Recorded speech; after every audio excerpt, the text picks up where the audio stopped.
families. It's Mr. Jarot here, and I'm home with two of my older kiddos, and I'll let them introduce two of my older boys. And I wanted to, they're going to introduce themselves, and we wanted to show you a tool that we use as much as possible at our house called iReady. And you may have heard about that. The teachers, your students' teachers may have let you know about that, but I want to promote it. I think it's a great tool to help our kids grow and learn as much as possible. So I'm going to let my boys introduce themselves, and we're going to show you some things about iReady. So, hi, I'm Isaiah. I'm 5, and I'm in kindergarten. Very good. Hi, I'm Carter. I am 9 years old, and I am in 3rd grade. Fantastic. Now, you guys, do you guys enjoy using iReady?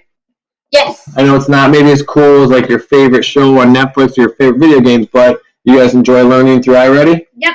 All right, excellent. So they do. And there's times when Dad... That's right. All right, go get out of here. There's times when Dad has to, of course, say, hey, guys, it's iReady time. Let's get on there. Maybe there's a privilege that they want to earn. I say, hey, you know what? Before you earn that privilege, we need to make sure we've done our iReady time for today or the total for this week. So let me show you how we do that. Your students can, of course, if they have their Chromebook or their iPad from school, they know exactly how to get on that. It goes right to their account. If you can use any computer. If your student logs into their Google account, that's usually always the best because then they have a single sign-on to all of the different apps that we have through school. So you can see right here, my son is logged in as Carter. So I'm going to show you his little waffle. This is the waffle where it shows all the apps that would take them to their specific thing. So it's kind of near the bottom. Right here it says iReady. Of course, they click on that, and it will take them right to this iReady screen. You can see this is my son Carter. Have their names. They have an opportunity to earn coins as they pass lessons and so forth. And then this up here in the right, this is a family center. We might explore that a little bit later, but that has a ton of really helpful resources for parents. It just explains a lot of things so that you can get the most out of this tool. As you can see, there's reading and there's math lessons.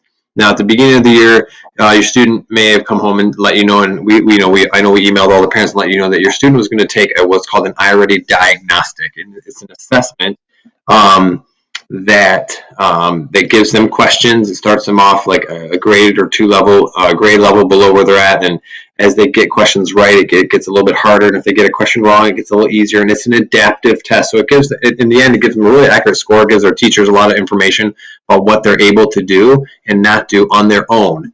And then based on how they do in the diagnostic, not only tells the teachers a ton and gives our school a lot of information so we can plan and prepare, but it also gives them specific lessons in math and reading based on how they did on that diagnostic. So if they were a little bit struggling in number operations or in measurement or in informational reading, it will give them lessons about that where it gives a little bit of instruction and it gives them a little bit of practice and so forth.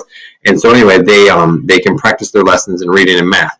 So our goal is for them to do at least 30 minutes a week in reading and 30 minutes a week in math. So really, if they just do a few minutes every day, 10, 15 minutes one day, 10, 15 minutes the other day, they do that a couple days, boom, you got soccer practice one day, so you don't do any, boom, they could easily get their 30 minutes if you're on it each day. You can certainly go much more beyond that, but we don't want kids staring at screens all night. They need to be having fun with you guys at home.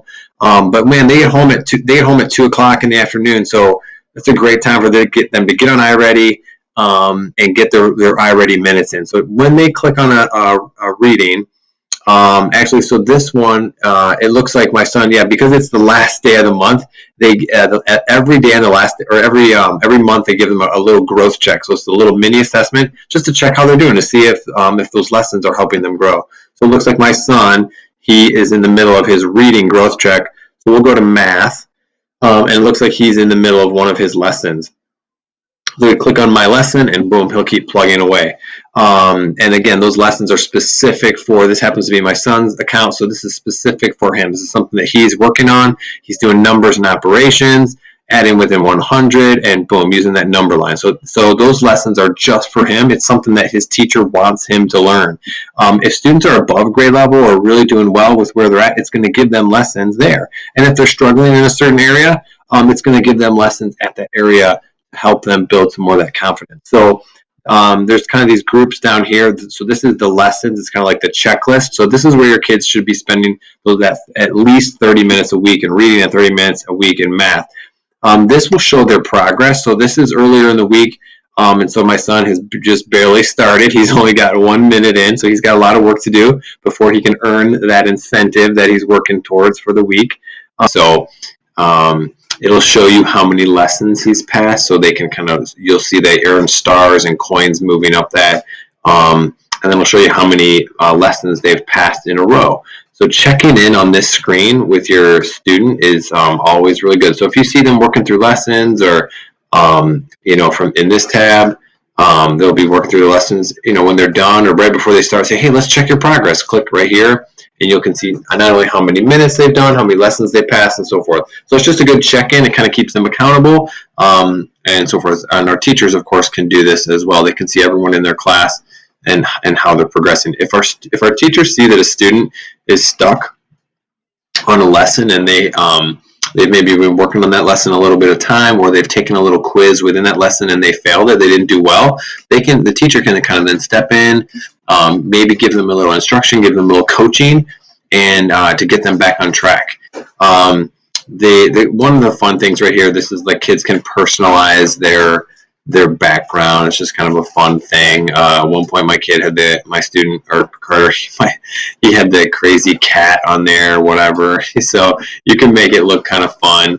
This last button over here, this tab, these are for games. Now these games, these are really fun, good math games, there's nothing wrong with kids playing these games. If they want to jump in and play them, that's awesome. These games, however, don't count towards their total minutes for the week.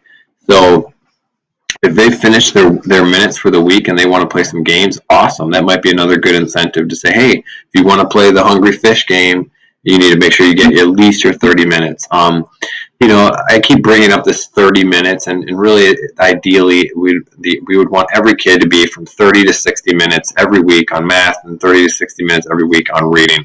If you can make that work for your kiddo, that is fantastic. We don't want them on too much. We don't want them on more than that. We want them outside playing, having fun, playing checkers and wrestling in your house, and doing arts and crafts and practicing music at home. We want them to do all those fun things with your family. But man, like I mentioned, they get home a lot earlier than they normally would. It's a great time when they get home, get a snack, get their minutes in iReady, and then get outside and ride their bike, ride their scooters around. So let's see, back to the games. I hope it doesn't log me out. Okay, good. The Family Center. Okay, Family Center, here we go. As you can see, this is iReady's just site that has a lot of resources for families. It's really geared towards helping you understand what iReady is. There's FAQs, and then how you can help support your students at home. Plugging around in here, poking around, reading some different articles can really help you as parents get the most out of this tool for your kids. That's the Family Center. Enjoy.